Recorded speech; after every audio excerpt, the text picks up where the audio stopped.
So hi dear student, welcome to my YouTube channel. जैसा कि मैंने वादा किया था कि आपको कुछ गारंटीड क्वेश्चन कराए जाएंगे, वो सीरीज़ का आज फर्स्ट क्लास है। ठीक है, तो आज ये सीरीज़ हम लोग स्टार्ट कर रहे हैं। तो यह हमारे चैनल है, आप लोग इसको सब्सक्राइब कर लीजिए, बेल आइकन प्रेस कर लीजिए। ऐसे ही हम लोग बेस्ट टू बेस्ट आपको सारी चीज़ें देंगे और ये एकदम गारंटीड हो गई, यानी कि 99% मैं यही गारंटी लेता हूँ कि यही क्वेश्चन आएंगे।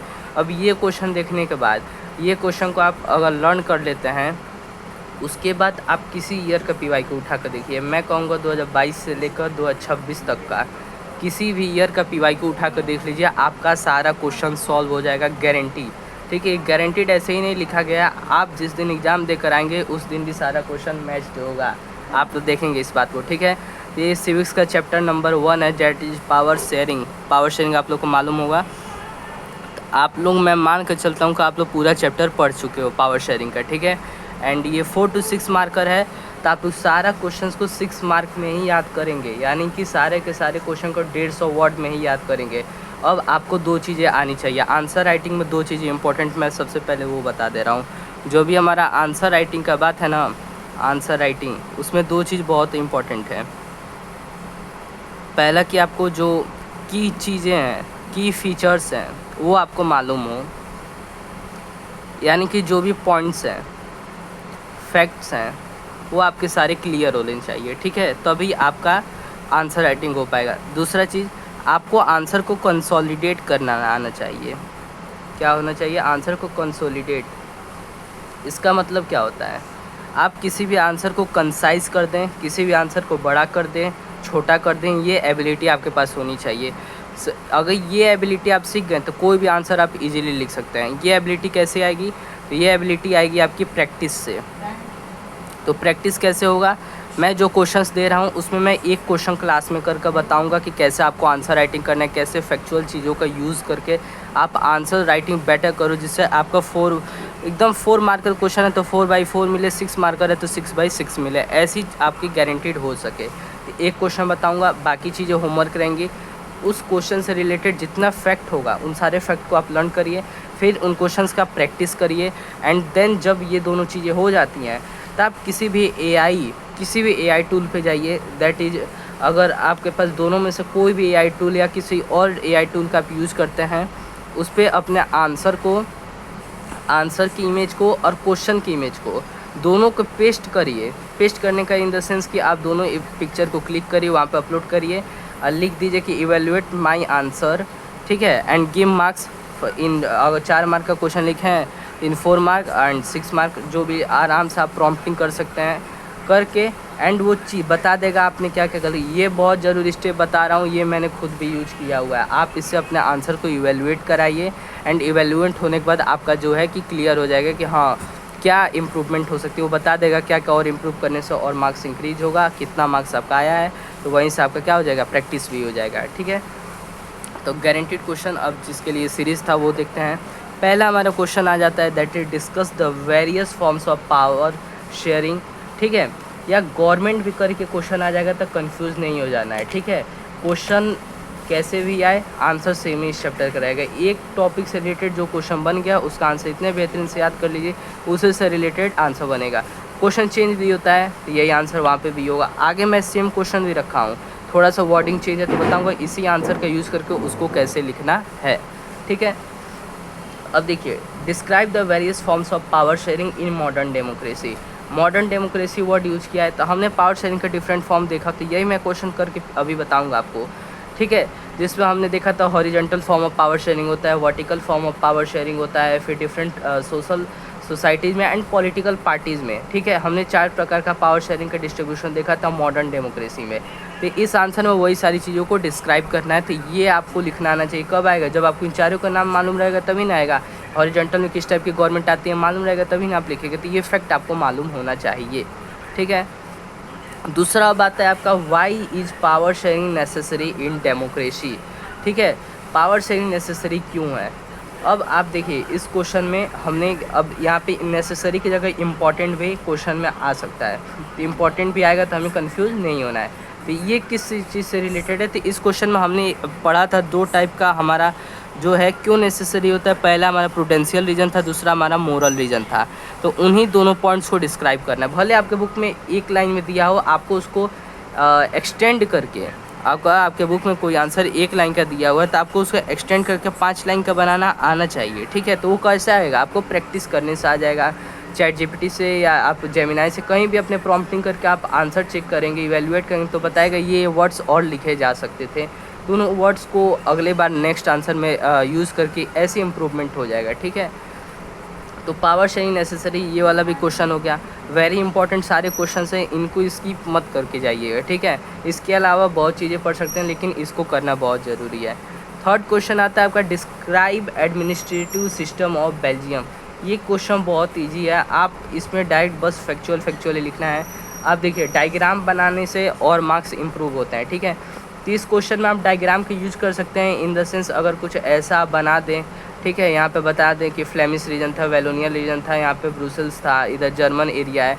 ऐसे करने से और आंसर पे अच्छा इम्पैक्ट आएगा, ठीक है। तो इन्हीं सारे से रिलेटेड लिखना है, कितने परसेंट लोग फ्रेंच बोलते थे, कितने डच, इन्हीं सारे के बारे में यहाँ पे डिस्कस करना है, ठीक है। तो आराम से आप डिस्कस करके इसको बड़ा आंसर बना सकते हैं, छोटा आंसर बना सकते हैं, जैसा क्वेश्चन जितने मार्क्स का हो उतने में कन्वर्ट कर सकते हैं, ठीक है। ये हो गया हमारा थर्ड क्वेश्चन। अब आते हैं फोर्थ क्वेश्चन पे, how did the Belgium and Sri Lanka government resolve the ethnic conflict, ठीक है। यहाँ तब रिजॉल्व का बात आ रहा है। तो देखो यहाँ पे हमें क्लियर मालूम है कि जो श्रीलंका था गवर्नमेंट का, श्रीलंकन गवर्नमेंट में सिचुएशन बैड हो गई थी। 2009 में हमारा कितना बड़ा फेमाइन देखने को मिला था, मिलियंस ऑफ डेथ्स हो गए थे, सारे हाउस ख़राब हो चुके थे। क्यों हुए थे, सिविल वार हो गया था, ठीक है। तो इन अप्रोप्रिएट मैनर में पावर शेयरिंग करने से श्रीलंकन गवर्नमेंट क्या हो गई, फेल्ड हो गई, पावर शेयरिंग नहीं कर पाई, जिसके चलते एथनिक कॉन्फ्लिक्ट देखने को मिला था, ठीक है। तो इसके बारे में बताना है। जो मेजोरिटीज़म आया था 1956 का एक्ट पास करके, उसके बारे में डिस्कस करना है। फिर उसके बाद बेल्जियम जो है कि बहुत अच्छे से पावर शेयरिंग कर लेता है, इस चीज़ को डिस्कस करना है कि पावर शेयरिंग कितने मतलब क्या क्या वो जो 4 रूल लाया था कि जो कैसे हमको मैनेज करना है पूरा एडमिनिस्ट्रेटिव सिस्टम को, उसके बारे में यहाँ पे डिस्कस करना है। जो चीज़ें यहाँ पे होगी वही चीज़ें यहाँ पे भी हम लोग कर लेंगे, ठीक है। जैसे कि कौन कहाँ से कितना लोग इलेक्ट करेंगे, कितना लोग बोलेंगे, ऐसे सारे लैंग्वेज, एथनिक कंपोजिशन। फिर हमारा fourth type of government introduce किया था Belgium, that is community government. इन सारी चीज़ों को यहाँ पे डिस्कस करना है, ठीक है।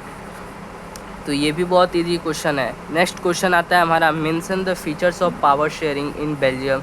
तो अब वही बात आ गई, फिर जो फीचर्स डिस्कस करने हैं यही डिस्कस करने हैं। जो कम्युनिटी गवर्नमेंट फॉर्म हुई, किसी स्टेट सेंट्रल के सबऑर्डिनेट नहीं रहेगा, कौन कहाँ से कितना इलेक्ट होकर मेंबर आएगा, वही सारी चीज़ें यहाँ पे भी डिस्कस करना है।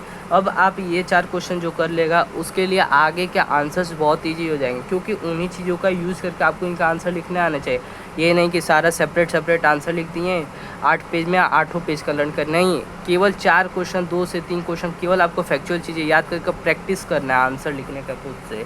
ये नहीं कि कहीं से सर्च करके उसका आंसर लिख लिए, नहीं, ऐसा नहीं करना है, प्रैक्टिस करना है, ताकि कैसा भी क्वेश्चन आए इन 8 क्वेश्चन का डाटा मिलाकर आप वहाँ पे बेस्ट दे पाओ, ठीक है।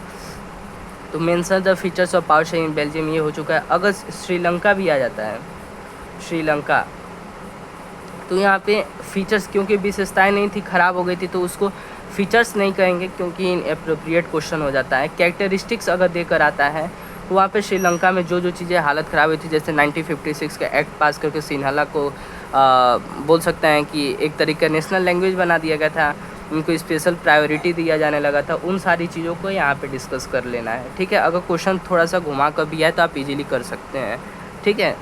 अब दूसरा छठा क्वेश्चन आता है, अब how is power sharing beneficial for democracy, क्यों बेनिफिशियल है। अब बेनिफिशियल वाला क्वेश्चन अब हम लोग यहीं से टैकल अप कर लेंगे, दैट इज़ नेसेसरी आ जाए, इम्पॉर्टेंट आ जाए एंड बेनिफिशियल आ जाए। तीनों में सेम आंसर लिखना है। पहला हमारा प्रूडेंशियल रीजन। अब शुरू में 2-3 लाइन का बढ़िया से एक कोट बना सकते हैं, जैसे how is power sharing is very beneficial for democracy in such way that it does not make the conflict among the citizens. ऐसे कुछ लाइन उसके हिसाब से जैसा क्वेश्चन आए बनाकर वही लास्ट में चीज़ें वही लिखनी है, प्रूडेंशियल रीजन और मोरल रीजन, ठीक है। यही चीज़ें लास्ट में लिख देनी है। ये भी क्वेश्चन हो गया, what are the different method of power sharing in modern democratic system. फिर वही बात आ रहा है डिफरेंट मेथड क्या क्या था हमारा, हॉरिजॉन्टल, वर्टिकल, सोशल ग्रुप्स, फिर हमें पॉलिटिकल पार्टी, वही चीज़ों का आंसर का यहाँ पे भी यूज करना है। बस क्या किया, क्वेश्चन का फॉर्म चेंज कर दिया। अब यहाँ पे एक स्पेशल बात दिया हुआ है, एग्जाम्पल्स की बात किया हुआ है। तो एग्जाम्पल्स में हम लोग हर जगह इंडिया के एग्जाम्पल, क्योंकि हम लोग बहुत अच्छे से इसको एक्सप्रेस कर सकते हैं। जैसे अगर हमारा हॉरिजॉन्टल की बात कर रहा है तो हॉरिजॉन्टल के लिए देखिए, हॉरिजॉन्टल लाइन आपको वर्टिकल लाइन क्लियर होना चाहिए। वर्टिकल ऐसे होता है, हॉरिजॉन्टल ऐसे होता है। तो इसका मतलब सारे जो पॉइंट यहाँ आए हुए हैं बराबर जगह पे हैं। यहाँ पे बराबर जगह पे इंडिया में क्या है, लेजिस्लेचर है, एग्जीक्यूटिव एंड जुडिशियरी है, ठीक है। तो इंडिया के एग्जांपल देंगे। वर्टिकल में क्या है हमारे इंडिया में, यहाँ पे सेंट्रल गवर्नमेंट है, स्टेट गवर्नमेंट है, और जो हमारे लोकल गवर्नमेंट के लिए आगे चैप्टर में पढ़ेंगे, फेडरलिज्म में एक एक्ट पास करके लोकल गवर्नमेंट लाया गया था, तो एंड में एक लोकल गवर्नमेंट भी अब ऐड हो चुका है, ठीक है। तो वो सारी चीज़ें यहाँ पे डिस्कस करेंगे। तो एक्ट के बारे में नहीं डिस्कस करेंगे, बस ये कर सकते हैं after the some time local government will also be added, ठीक है। विल नहीं वाज यूज़ करेंगे, ठीक है। अब क्वेश्चन नंबर 8 देखते हैं। यहाँ पर right the difference in Sri Lankan and Belgium government, right 4 points. वही बात है, उन दोनों का क्या करें, कैरेक्टरिस्टिक्स एक्सप्रेस कर दें, वहाँ पे क्या क्या चीज़ें हुई थी वो एक्सप्रेस कर दें। 4 पॉइंट्स में लिखना है, आप इसको 5, 6, 7, 2 पॉइंट में भी 2 पॉइंट को आप कैसे लिखकर आपको डिस्क्राइब करना है, वो सारी चीज़ें प्रैक्टिस से आ जाएंगी, ठीक है। तो जो इतना 8 क्वेश्चन है, ठीक है, ये जो 8 क्वेश्चन से, इन 8 क्वेश्चन से बाहर आपका एक भी क्वेश्चन इस चैप्टर से नहीं जाएगा। 100% इस चैप्टर में कह सकते हैं, क्योंकि जो टॉपिक हैं उन टॉपिक से यही क्वेश्चन बनेगा। तो जैसे यहाँ पे नेसेसरी है तो इम्पॉर्टेंट कर देगा, तो आंसर यही रहेगा। तो इतना जो बेसिक फैक्चुअलिटी है आपको क्लियर होना चाहिए, ठीक है। आप स्क्रीनशॉट ले सकते हैं। अब चलिए, अब आपको सबसे पहले अब आंसर लिखना सिखाया जाता है। जो मैं कहा था ये क्वेश्चन का बस मैं बता रहा हूँ कैसे आपको मतलब आगे का आंसर्स लिखने हैं, प्रैक्टिस करने, वो बस मैं बता दे रहा हूँ। ये क्वेश्चन ये फर्स्ट क्वेश्चन का, ठीक है। तो अब हम आंसर लिखना सीखते हैं। तो देखो, मॉडर्न डेमोक्रेसी में कहा है कि वेरियस जो गवर्नमेंट के टाइप्स हैं उनको डिस्कस करना है। तो देखो, सबसे पहले हमारे क्या, मान लो ये आंसर शीट है, बोर्ड एग्जाम के आंसर शीट है, यहाँ पे हमने डाल दिया आंसर, ठीक। सबसे पहले देखो, हमको इस अप्रोच से लेकर चलना है कि एग्जामिनर को कुछ नहीं आता, हमें सारी चीज़ें उसको सिखानी है। इसी अप्रोच से चीज़ों को लिखा जाता है एग्जाम में, ताकि ज़्यादा से ज़्यादा मार्क्स आ सके, ठीक है। तो मॉडर्न डेमोक्रेसी में जो पावर शेयरिंग का कह रहा है, तो सबसे पहले बता दो, power sharing is necessary in democracy to maintain its sovereignty, integrity. ऐसे अच्छा सा कम से कम 2 लाइन, मैं कहूँगा 2 लाइन ऐसी चीज़ों को लिखकर यहाँ पे तभी अब मेन आंसर पे चालू करो, ठीक है। डेमोक्रेसी से रिलेटेड क्वेश्चन है, डेमोक्रेसी के बारे में 2 लाइन लिख दो। फेडरलिज्म से रिलेटेड क्वेश्चन है तो फेडरलिज्म का डिफिनेशन 2 लाइन में लिख दो। ऐसी चीज़ों को लिखने के बाद ये आंसर, जो मेन आंसर है उस पर हमें जाना है, ठीक है। तो मेन आंसर हमारा क्या है, डिस्क्राइब करने वेरी सो। अब हमारा क्या आता है, कहीं भी हमने सुना होगा कि आंसर्स को हमें फ्लो चार्ट्स में लिखना चाहिए, ठीक है। तो फ्लो चार्ट का मतलब क्या होता है कि एक फ्लो चार्ट में आप सारी चीज़ों को डिस्कस कर दो जो जो उस आंसर में होने जा रहा है, ठीक है। तो उन सारी चीज़ को डिस्कशन करते हुए हमको बनाना है। तो देखो, यहाँ पे वेरियस फॉर्म्स ऑफ गवर्नमेंट की बात कर रहा है, फॉर्म्स ऑफ गवर्नमेंट, तो हमको इसको चार्ट बनाना है। तो हमारा देखो, पहला चीज़ हमारा आ जाता है vertical form of power sharing, vertical form. अब आप यहाँ पे आप इसको पूरा लिख लेंगे, ठीक है, मैं पूरा नहीं लिख रहा हूँ। फिर यहाँ पे आपका आ जाएगा horizontal form of power sharing. मैं मान के चल रहा हूँ आपका पूरा चैप्टर क्लियर है। अगर चैप्टर नहीं क्लियर रहेगा तो ये क्या बता रहा हूँ आपको समझ ही नहीं आएगा, ठीक है। दूसरा आता है various political parties, various political parties, okay. And last आता है डिफरेंट सोशल ग्रुप्स। अब आप देखिए, लास्ट वाला वेरियस सोशल ग्रुप, आप इसको करंट से बहुत लिंक कर पाएंगे, ठीक है। अब यहाँ पे आता है vertical form of power sharing. अगर आप भूल जा रहे हैं किस में सेंट्रल गवर्नमेंट रह रहा है, किस में लेजिस्लेचर एग्जीक्यूटिव, ये सारी चीज़ें रह रही हैं, इसको याद करने का सिंपल तरीका मैंने बता रखा है। वर्टिकल लाइन सीधी होती है, हॉरिजॉन्टल लाइन ऐसी होती है। तो इसमें सारी चीज़ें बराबर है, लेकिन इसमें एक ऊपर रहेगा एक नीचे रहेगा।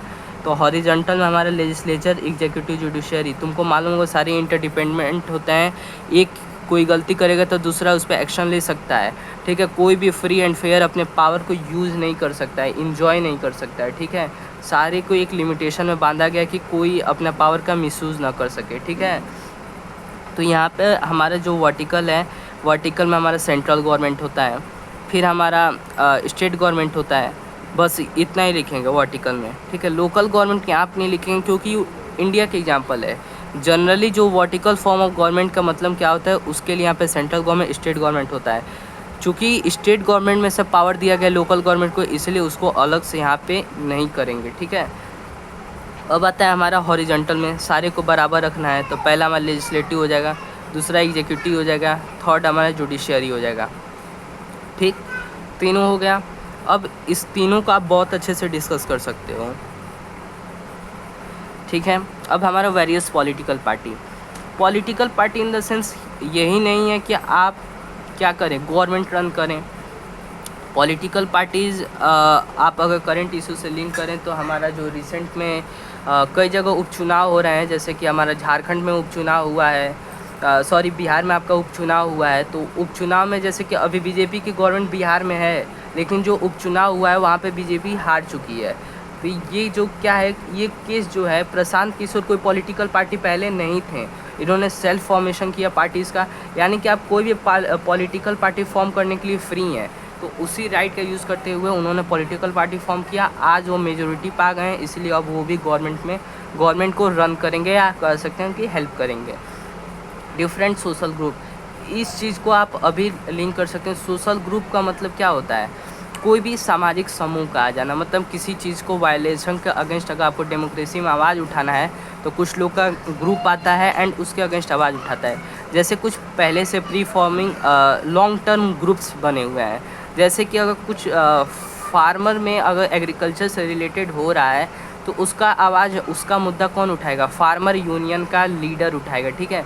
तो फार्मर यूनियंस का हमने बात देखी हुई है, ठीक है, जो है कि फार्मर हमारा क्या कर रहा है क्या नहीं, सारा फार्मर यूनियन देखेगा। लेबर यूनियन होता है, फिर हमारा एजुकेशनिस्ट यूनियन होता है, एंड ये अपार्ट फ्रॉम दैट एक शॉर्ट टर्म ग्रुप्स भी फॉर्म होते हैं, जैसे कि हमारा सीजेपी जो है एक सोशल ग्रुप है। ये जो है वायलेशन नहीं कहेंगे, एक तरह की इनअप्रोप्रिएट मैनर में जो भी एग्जामिनेशंस हुए हैं उसके अगेंस्ट इसने आवाज़ उठाया, ठीक है। तो ये हो गया हमारा सोशल ग्रुप। अब आप इन चीज़ों को जो भी मैंने बताया सारा चीज़ एग्जाम्पल में लिख सकते हैं, एकदम करेक्ट होगा। बस आपका जो बीजेपी वर्ड है या कांग्रेस वर्ड है, आप इन चीज़ों को एग्ज़ाम में नहीं यूज किया जाता है। यहाँ पे X party, Y party, Z party ऐसे यूज करते हैं। कहीं भी डायरेक्ट किसी भी चीज़ का नाम मत लीजिएगा, बस हाँ ये कह सकते हैं इंडिया में ये central government, state government, local government, ऐसे आप किसी सिंगल पार्टी का नाम लेकर आंसर नहीं लिखा जाता है, ठीक है। चलिए, ये सारी चीज़ लिखने के बाद से अब आप आराम से आप यहाँ पे हेडिंग डाल सकते हैं, vertical form of power sharing, जिसमें हम बताते हैं 2 लाइन कि ऐसे ऐसे होता है। फिर उसके बाद हम legislature central government, state government और थोड़ा वर्क को डिस्क्राइब कर देते हैं। फिर हमारा हॉरिजॉन्टल में हम लिखते हैं 2 लाइन, उसका डेफिनेशन यहाँ पे लिखना है, जो कि फैक्चुअल चीज़ है वो आपको याद होनी चाहिए, ठीक है। हॉरिजॉन्टल में फिर हम बता देते हैं कि ये फेडरलिज्म को, जैसे वर्टिकल में बताएंगे फेडरलिज्म को फॉलो करते हैं, ऐसी चीज़ों को 2 लाइन डेफिनेशन लिखें। फिर हमारे लेजिस्लेचर, एग्जीक्यूटिव, जुडिशरी, तीनों को हम लोग बताएंगे। फिर हम बोल सकते हैं कोई भी अपने पावर को फ्रीली इंजॉय नहीं कर सकता है, इसके लिए बाउंडेशंस बने हुए हैं, रूल्स बने हुए हैं, तीनों एक दूसरे को क्या कर सकते हैं, जज कर सकते हैं। इन सारी चीज़ को एनसीईआरटी की लाइन्स बहुत ईजी दी हुई हैं। लास्ट वाला जो पेज है इस चैप्टर का, उसमें एनसीईआरटी की लाइन्स बहुत ईजी दी हुई हैं, तो वहाँ से आप आंसर्स के में यूज़ करेंगे तो और अच्छा इम्पैक्ट आएगा। पॉलिटिकल पार्टी, और उसमें सिंपल डिफिनेशन लिखिए 2 लाइन का, एंड जो भी आपके दिमाग में उस टाइम एग्जाम्पल चले तो उस एग्जाम्पल्स को लिख दीजिए, वही आपका आंसर अप्रोप्रिएट हो जाएगा। फिर सोचो, अब आपको मालूम पड़ रहा है कि आप ये चार्ट बना दिए, ये सारी चीज़ें लिख देंगे तो आपका टोटल आंसर लगभग 2 से 2.5 पेज में चला गया होगा, जो कि 6 मार्कर क्वेश्चन के लिए इनफ है, ठीक है। 6 मार्कर क्वेश्चन के लिए इनफ है, ठीक है। 2 से 2.5 पेज, इतना में आपका आंसर चला गया होगा। अगर नहीं भी जा रहा है तो आपको और स्ट्रेच करना आना चाहिए। स्ट्रेच कैसे होगा, जैसे सोशल ग्रुप में एक एग्जांपल दिए, कोई और एक एग्जांपल सोच कर लिख दीजिए। जैसे कि अगर आपने फार्मर यूनियन का दिया तो आप स्टूडेंट यूनियन दे सकते हैं, फिर आप सीजेपी प्रोटेस्ट के बारे में बता सकते हैं, ठीक है। ऐसे ही करके आप पूरी चीज़ों को लिख सकते हैं। तो हमने आज गारंटीड क्वेश्चन देखा, ठीक है, गारंटीड क्वेश्चन का आंसर लिखना देखा, अब सारी चीज़ें हो चुकी हैं। तो थैंक यू। अगर आपको क्लास अच्छा लगे तो लाइक करिए, और ये 100% गारंटीड है, आप बिल्कुल टेंशन मत लीजिए, इस चैप्टर में यही क्वेश्चन आएगा। Okay, thank you.